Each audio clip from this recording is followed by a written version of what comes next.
Ici se trouve un océan dont les eaux effectuent le tour du globe sans obstacle, sans jamais rencontrer de continent. Cette région, c'est les 50e rugissants, et c'est aussi le siège du courant circumpolaire antarctique, le plus puissant courant de l'océan mondial. Ces eaux froides et ces vagues impressionnantes sont le siège d'intenses échanges avec l'atmosphère, ce qui engendre des phénomènes clés pour l'équilibre du climat de la Terre. L'océan austral, c'est aussi un réservoir de biodiversité encore largement méconnu. Malgré son isolement, cet océan exporte des matières nutritives vers les plus basses latitudes. Un export massif, crucial pour les écosystèmes des océans de la planète. Explorer cette région est donc un enjeu environnemental majeur. Des études récentes alertent sur le manque d'observation. Nous avons énormément besoin de mesures en mer, en toute saison et à toute longitude, dans cet océan de l'extrême. Bien sûr, plusieurs outils sont déjà à disposition des scientifiques. Des flotteurs profilers dérivants et des animaux marins équipés de capteurs fournissent des observations pour certains paramètres.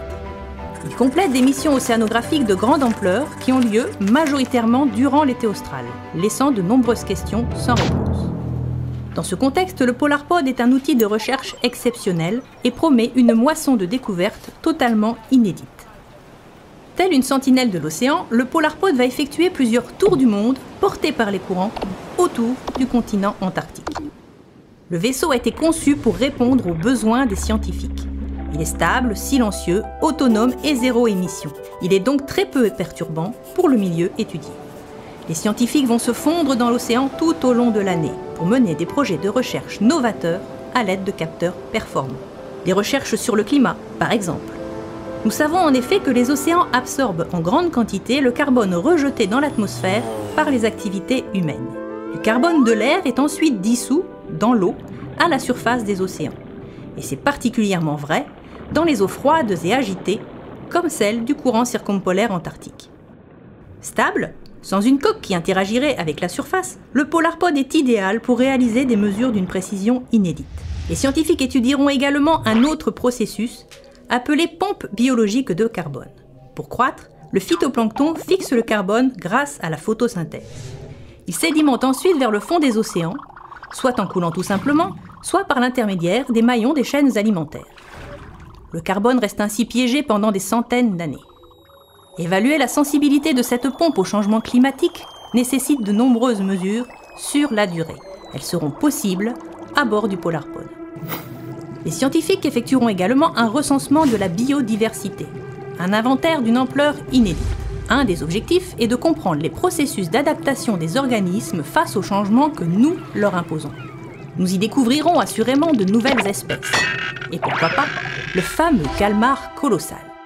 La bête n'a jamais été filmée dans son milieu. Enfin, pas encore. Les satellites d'observation de la mer sont aujourd'hui des outils essentiels, mais eux aussi ont besoin de mesures en mer, ce que l'on appelle des vérités terrain. Ces mesures permettent de valider les données acquises et de calibrer, de bien régler ces instruments. Des navires fournissent déjà de telles observations, mais pas ici. Ici, les cartes sont limitées et porteuses de nombreux biais. Les agences spatiales attendent donc avec impatience les observations du PolarPod. Écoutez, pas de moteur, pas de turbulence. Le PolarPod est silencieux. C'est le navire idéal pour capter l'univers sonore sous-marin qui n'est vraiment pas le monde du silence. Des hydrophones fonctionneront en continu à plus de 75 mètres de profondeur pour nous donner un inventaire sonore inédit de ce monde sous-marin. Ses habitants seront identifiés grâce à leur chant particulier. Cette écoute sera complétée par de l'acoustique dite active, c'est-à-dire l'émission de sons qui permettront en retour de visualiser en 3 dimensions l'organisation de la biodiversité autour du PolarPod. Le PolarPod enregistrera enfin l'impact sonore de la météo de surface, des tremblements de terre ou encore des craquements d'iceberg.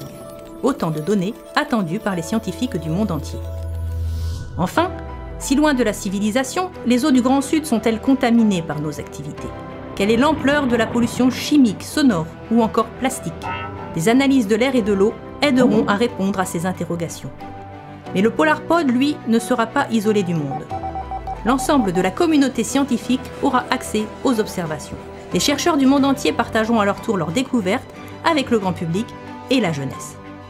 Un exemple de coopération de la recherche internationale, une aventure scientifique, formidable vecteur d'innovation, d'audace et de partage des sciences.